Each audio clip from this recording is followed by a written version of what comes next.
Hey guys, Ethan from Tag Mods here, and this is our SKYRIM Bleak Barrow build.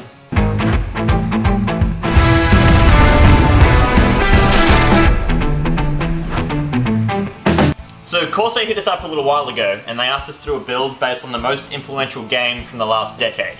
For me, the obvious choice was SKYRIM.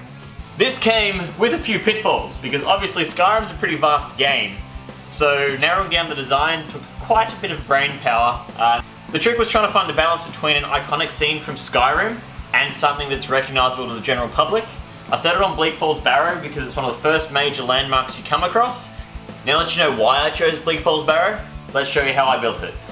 Since Corsair was sponsoring the project, they sent across a bunch of their gear, including the QL 120mm RGB fans, the H100i Platinum 240mm cooler, the RMX 750W power supply, including the Pro cable kit, as well as the Corsair Carbide 678C for us to use as the base.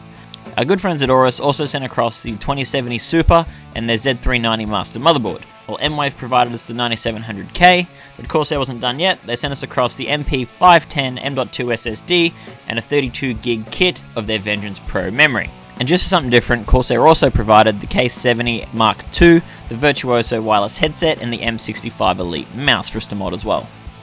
Now for the teardown of the case. Obviously we have to start with the glass side panel peel, since the glass won't be in the final project, so there's no point saving it till later. Then we've got to tear down this lovely case. Because of the elaborate design we have planned, we don't really need much of the original case, so rip the front panel off, rip the I/O off, and basically pull out all your hard drive bays and tear it back to a raw chassis. Once that's done, I lay the case back down on its side and use wooden blocks to chalk up the back end just to kind of set the scene for where the case will be in the final project. I marked out the perimeter walls just on some 16mm MDF and took them outside to rip them down roughly with the jigsaw and the table saw respectively. I wasn't too fussed about getting super precise cuts for this project because we're trying to replicate an ancient ruin, so that those slight imperfections will play into our favour when it comes to shaping and sculpting the build. I then took an angle grinder to the case so that once the case was propped up on the angle, it'd fit within the box we were making, while still making sure we housed the hardware correctly. With all my pieces cut, it was just a matter of gluing everything together and leaving it overnight. Bleak Barrow has two big staircases coming up on either side. The original box didn't accommodate for that, so I took my Japanese flush cut saw and cut some channels down the side so that it fit. Easily the most tedious part of this build was making these stairs. First I had to rip 12mm squares out of the MDF before putting a 45-degree bevel on the back corner and then cutting it down to length on the bandsaw. And then obviously finishing each of these cuts before they could be applied to the case. It obviously takes quite a while. 2,000 years later. With all the stairs finally cut, it was time to get them glued on. They were just held on with some CA glue and activator before reinforcing it behind with hot glue and the foam. I pre-templated the arches on Adobe Illustrator before cutting them on the vinyl plotter and chucking them onto the 16mm MDF. I then rough cut them all with the jigsaw. Again, I wasn't super careful with this because I wanted to flow into the ancient ruin effect, so I didn't want all the arches to be symmetrical, so a few miscuts here and there are perfectly fine because we can fix them up when we come back in to carve. For the carving, I start with my angle grinder to set the profile and then come in with my Dremel to do all the brick marks and all the finer detailing just to square off all the miscuts and all that from earlier.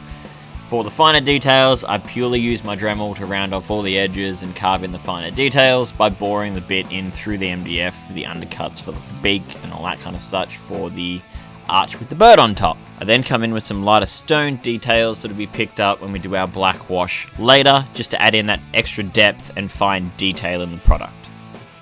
I created the mountains around the edge of the ruins just with spray on expander foam.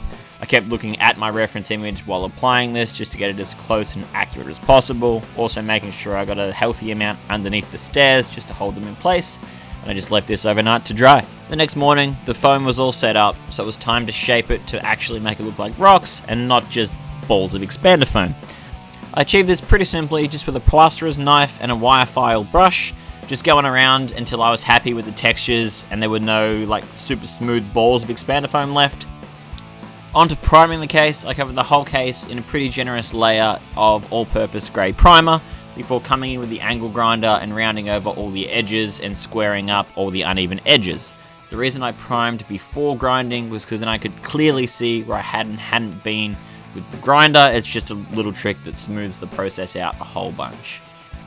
I then came in with just the wire brush connected to my drill, and that just adds a bunch of texture really quickly and simply all over the entire rock surface. I just wanted the rough texture to be present since we'd be covering it in snow later. The brickwork was achieved pretty easily just by carving it in with my Dremel and the carbide cutter bit. The texturing on the brick was done in the same way, just haphazardly adding a stone and depth texture to the brick.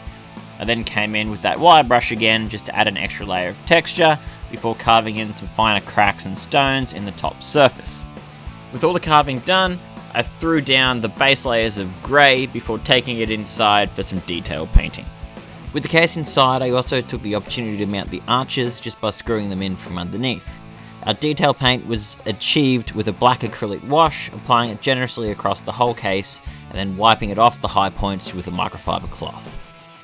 With the case back outside again, it was time for the final touch of snow. Definitely want to do this outside because then you would make a bunch of mess, but it's super easy to get put on. You put PVA on the higher spots where you need the snow, and then you just generously pour it on, and you set it all in place with some matte acrylic clear. So that's the build more or less finished from the case mod's perspective, so now we just got to get all the hardware ready to go inside the ruins.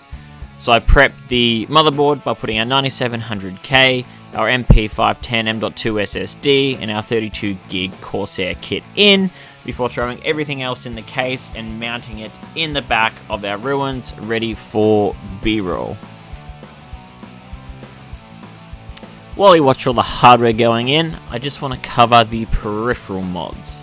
I didn't end up getting any footage of this because I tried like 5 or 6 times before I got a result I was happy with. I tried to find the balance between a nice clean mod that tied in with the ruins while keeping the usability and practicality of the peripherals, so you'll see them in the B-roll as well.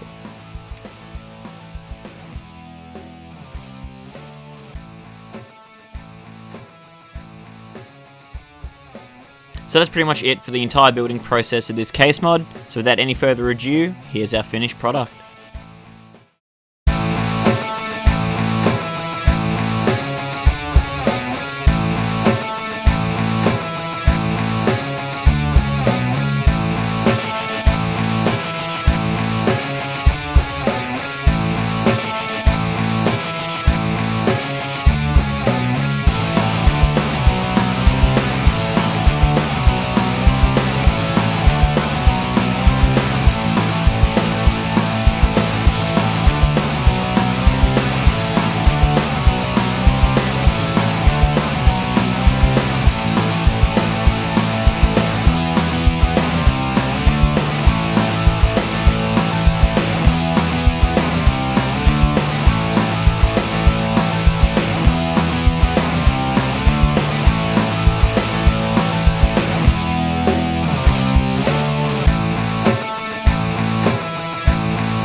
All in all, it was a pretty challenging project. I had to combine a bunch of different materials and skills just to get the build over the line, but I'm pretty happy with how it all turned out. Let me know in the comments what you think, and I'll see you in the next one.